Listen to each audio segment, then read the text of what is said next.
Capítulo 6. Resistência à mudança. Estou no ritmo e fluxo da vida sempre em mutação. A percepção é o primeiro passo na cura ou mudança. Quando temos algum padrão profundamente inserido em nós, primeiro precisamos percebê-lo para então curarmos a condição. Poderemos, talvez, começar mencionando o problema, queixando-nos dele ou vendo-o em outras pessoas. De alguma forma, ele sobe à superfície de nossa atenção e passaremos a nos relacionar com ele. Muitas vezes atraímos um professor, um amigo, uma aula ou seminário, ou um livro que nos desperta para novos meios de se abordar a dissolução do problema. Meu despertar começou com uma observação ocasional de uma amiga que fora informada a respeito de uma determinada reunião. Ela não se interessou, mas algo dentro de mim reagiu e eu fui. Essa primeira reunião foi o primeiro passo no meu caminho de descoberta, mas só vim a reconhecer seu significado algum tempo depois. Frequentemente, nossa reação a essa primeira etapa é pensar que a abordagem é tola ou não faz nenhum sentido. É possível que pareça fácil demais ou inaceitável para nosso modo de pensar. Não queremos usá-la. Nossa resistência fica muito forte. Podemos até sentir raiva da ideia de aceitar essa abordagem. Uma reação desse tipo é muito boa, desde que consigamos entender que esse é o primeiro passo no nosso processo de cura. Costumo dizer às pessoas que qualquer reação que tenham está ali para lhes mostrar que já se encontram no processo de cura, mesmo que a cura total ainda esteja um tanto distante. A verdade é que o processo se inicia no instante em que começamos a pensar em fazer alguma mudança. A impaciência é outra forma de resistência, ou seja, a resistência em aprender a mudar.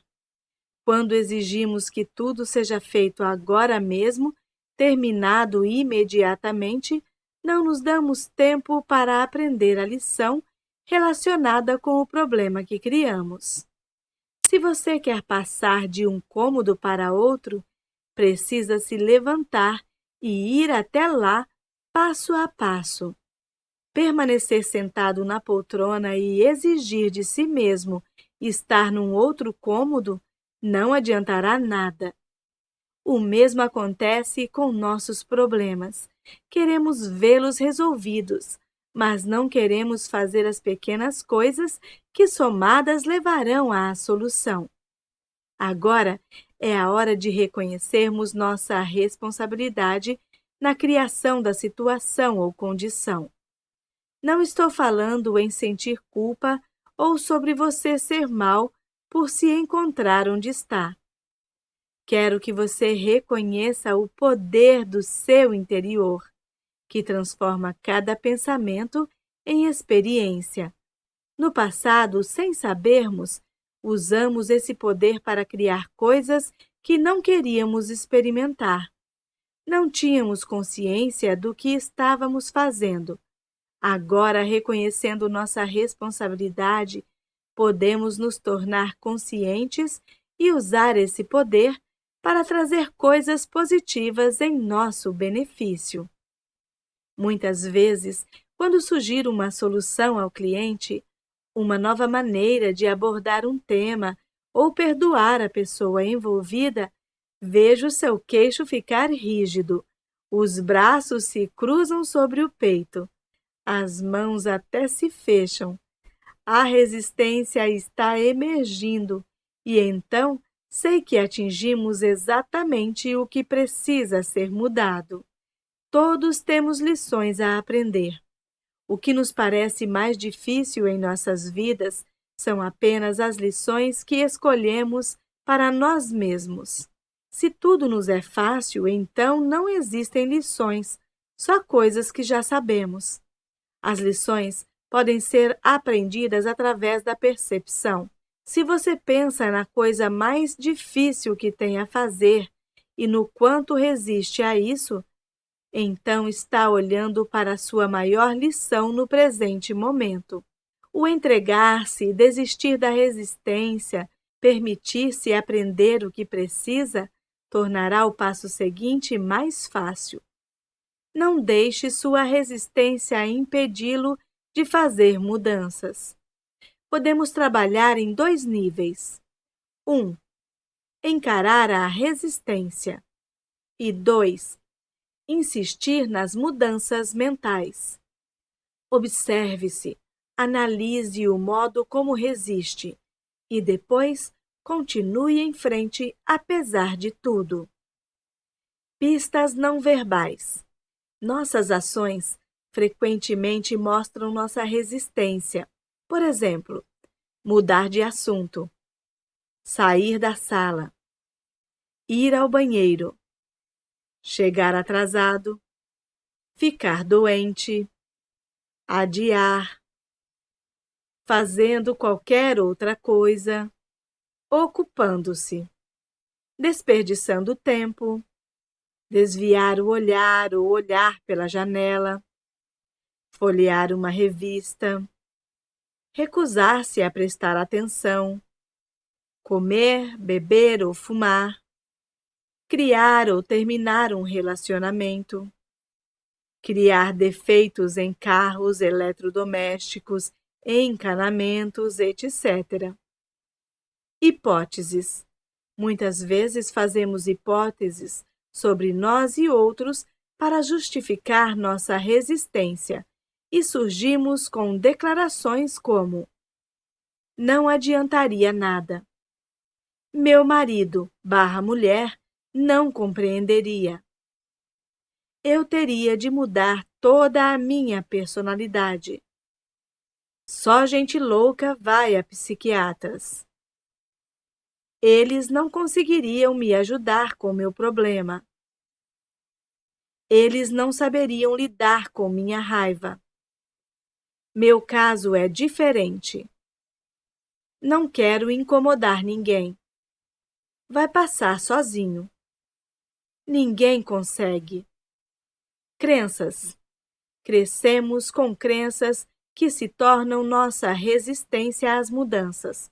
Algumas de nossas ideias limitativas são: não se faz isso.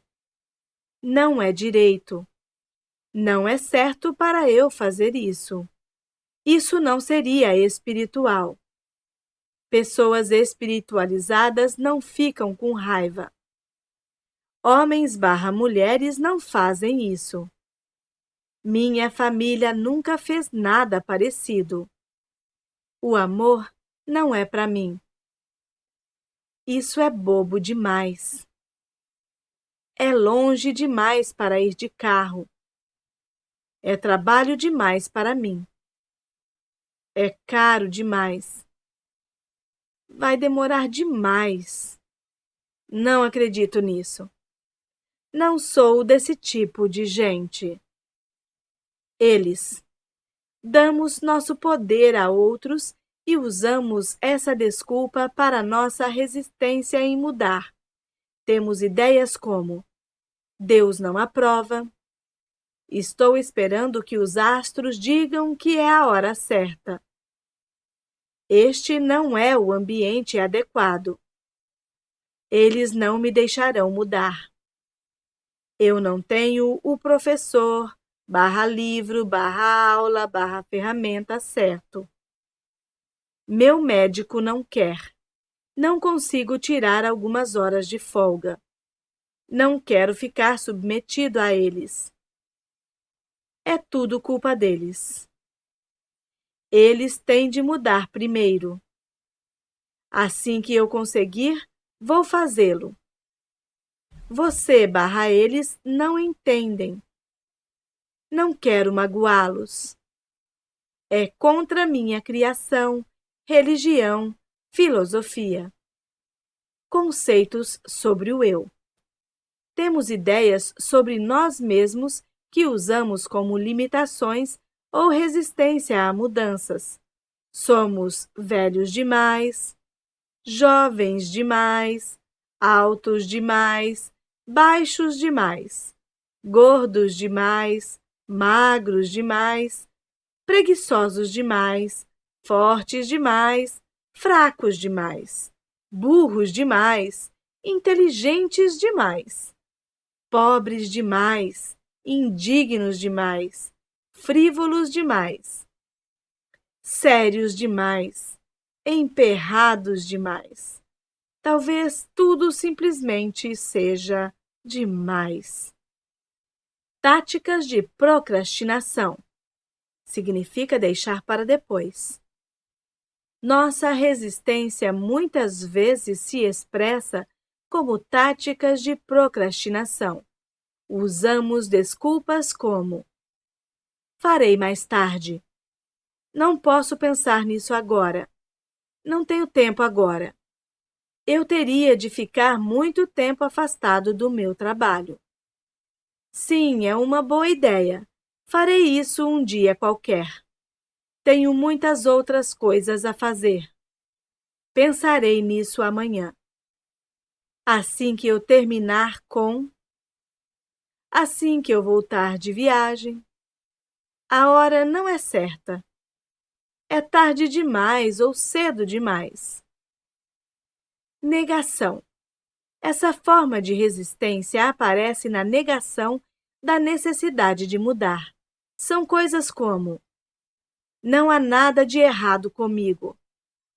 Não consigo fazer nada a respeito desse problema. Deu tudo certo antes. De que adiantaria mudar? Se eu o ignorar, talvez o problema desapareça. Medo. De longe, a maior categoria de resistência é o medo. Medo do desconhecido. Ouçam estas. Ainda não estou pronto. Posso falhar. Eles poderão me rejeitar. O que os vizinhos vão pensar? Não quero abrir essa lata de vermes. Estou com medo de contar ao meu marido/mulher. Não sei o bastante. Poderei me magoar. Posso precisar mudar demais. Talvez fique muito caro. Prefiro morrer primeiro ou me divorciar primeiro. Não quero que ninguém saiba que tenho um problema. Tenho medo de expressar meus sentimentos. Não quero conversar sobre isso. Não tenho a energia necessária. Quem sabe onde irei terminar? Posso perder minha liberdade. É difícil demais. Não tenho dinheiro agora. Posso machucar minhas costas. Eu não seria perfeito. Eu poderia perder meus amigos. Não confio em ninguém. Isso poderia prejudicar minha imagem. Não sou bom o bastante. E a lista continua interminável. Você reconheceu algumas dessas formas como as que você usa para resistir? Procure a resistência nos seguintes exemplos. Uma cliente veio me procurar porque sentia muitas dores.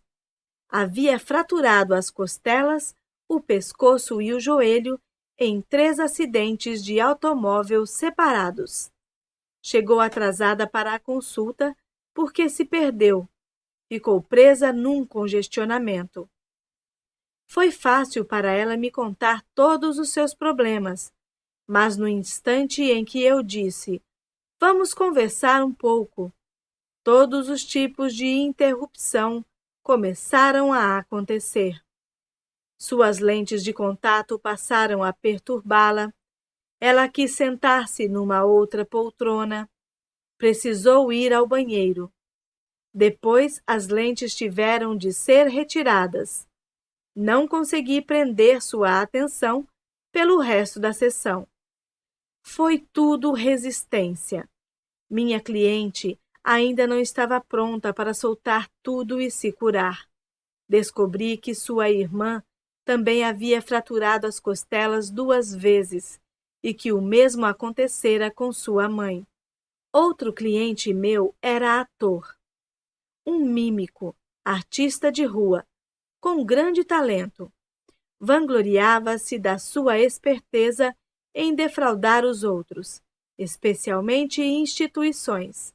Sabia como se safar de quase tudo, no entanto, não lucrava nada com isso.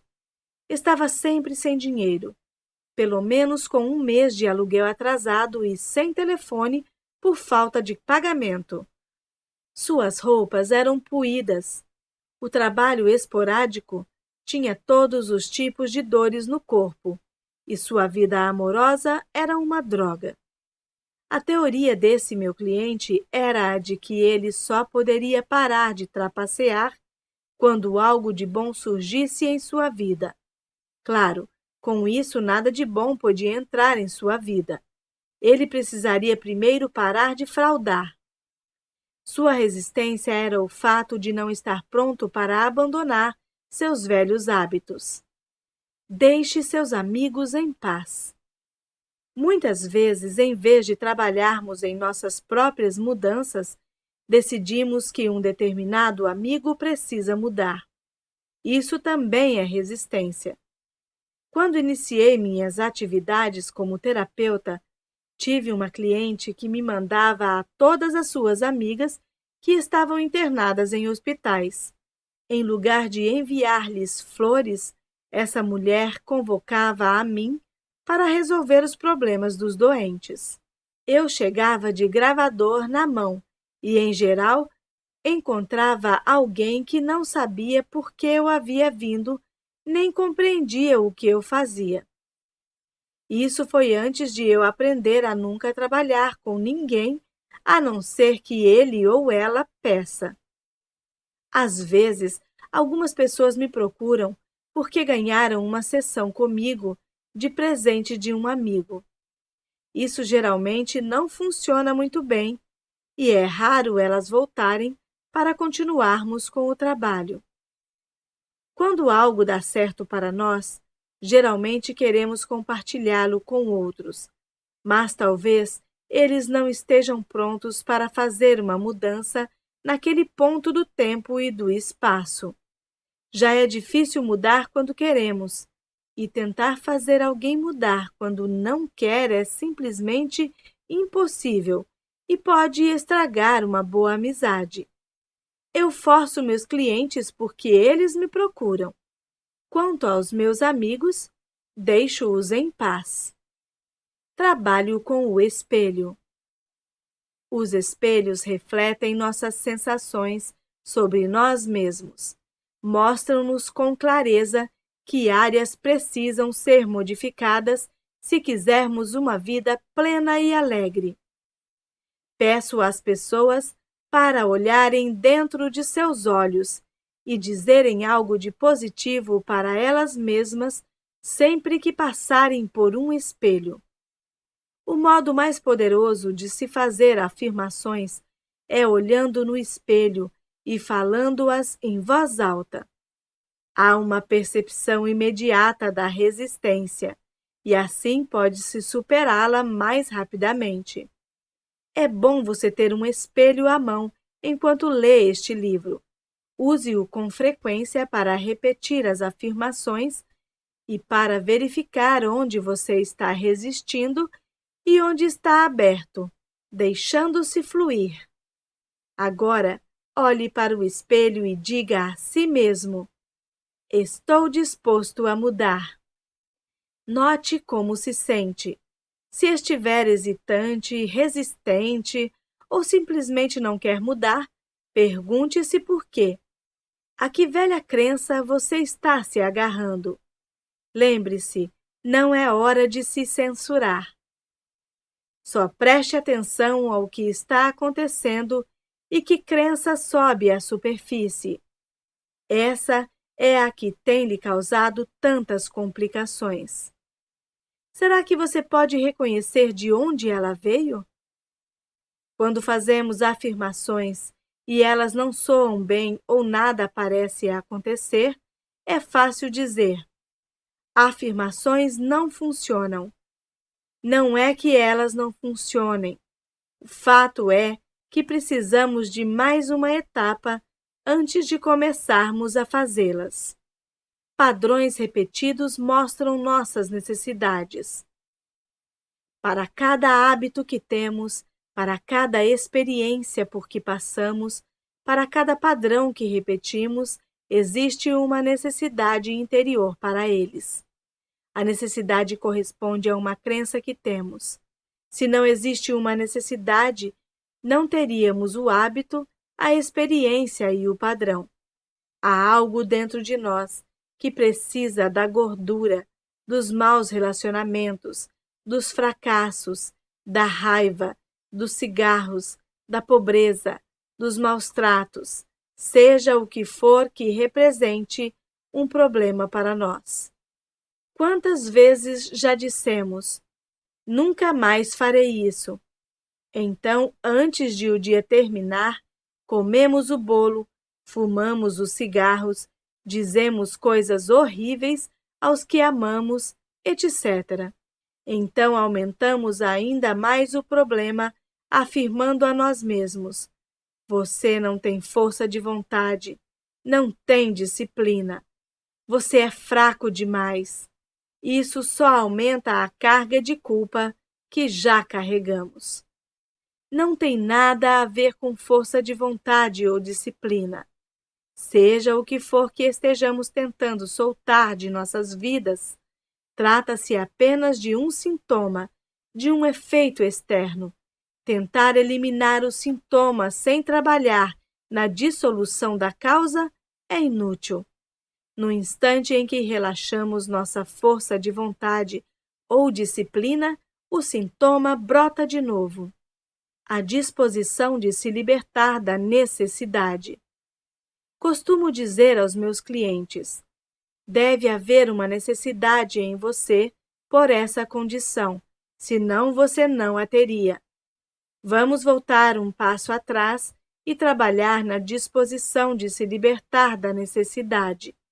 Quando a necessidade desaparecer, você não terá desejo de fumar, comer demais ou por qualquer outro padrão negativo.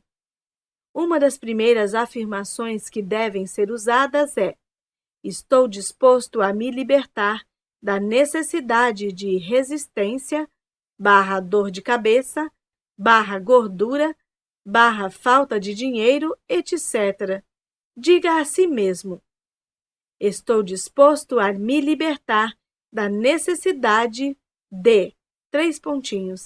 Se estiver resistindo a essa altura, suas outras afirmações não irão funcionar. As teias que criamos em torno de nós têm de ser desmanchadas.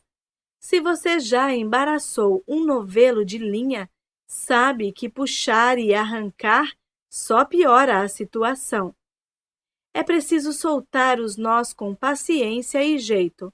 Seja gentil e paciente com você mesmo enquanto desfaz seus embaraços mentais. Procure ajuda se achar necessário, mas, acima de tudo, ame-se a si mesmo durante o processo.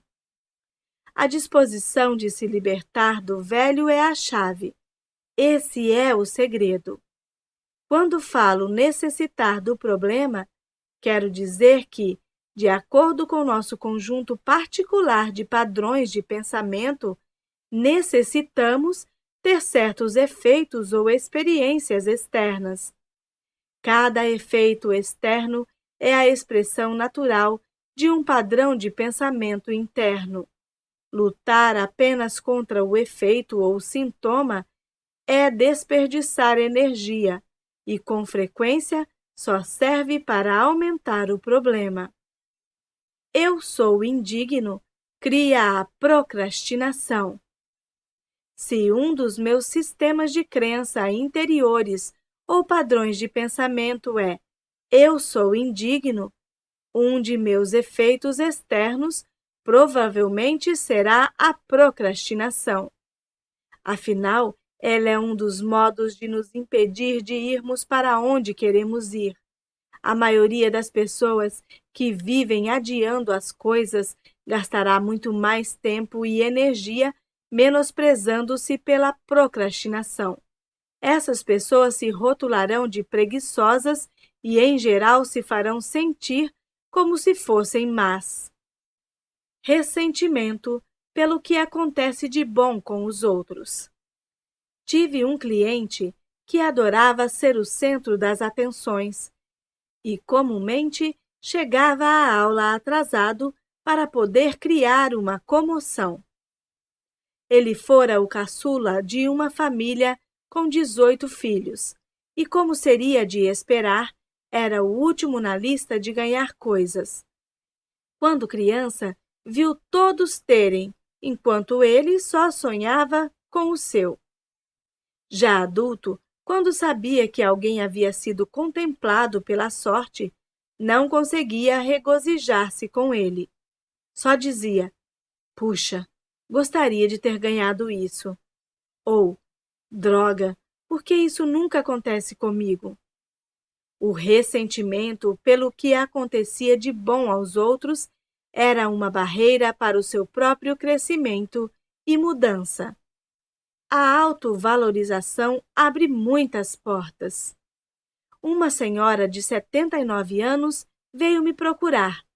Era professora de canto e vários de seus alunos estavam fazendo comerciais para a televisão. Ela gostava de fazê-los também, mas tinha medo. Apoiei-a plenamente e expliquei.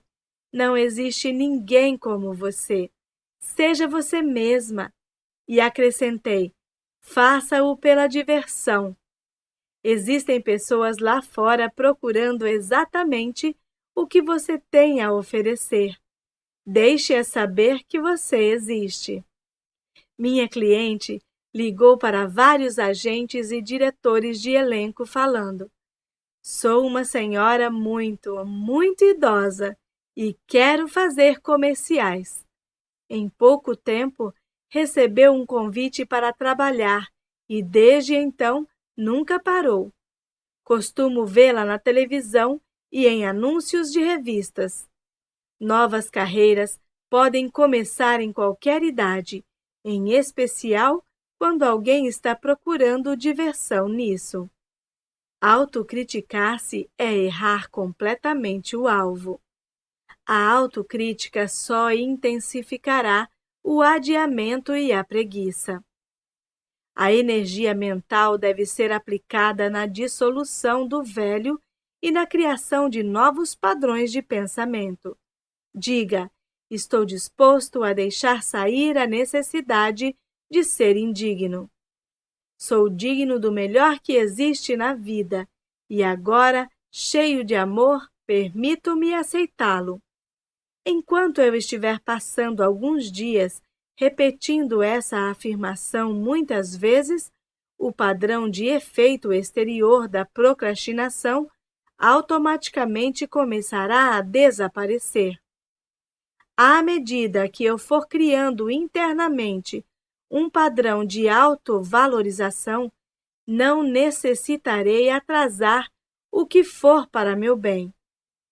Você entende como isso poderia se aplicar a alguns dos padrões negativos ou efeitos externos que existem em sua vida?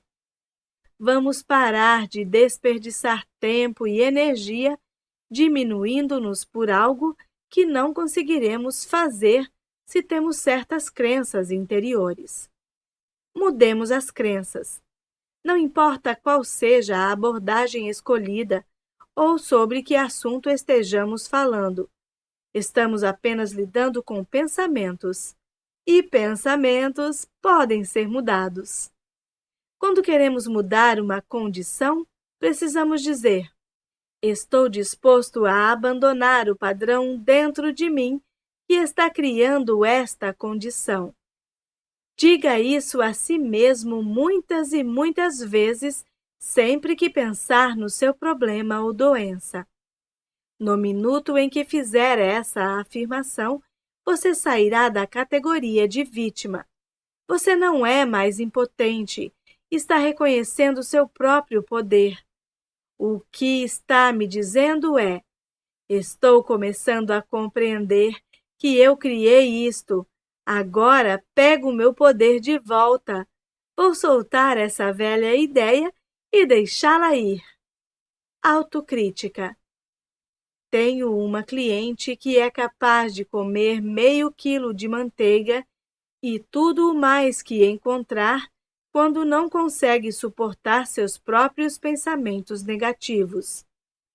No dia seguinte, fica enraivecida com seu corpo porque ele é gordo. Quando ela era menina, costumava ficar andando em volta da mesa do jantar, depois que todos terminavam, comendo os restos e a manteiga, às vezes quase um tablete inteiro.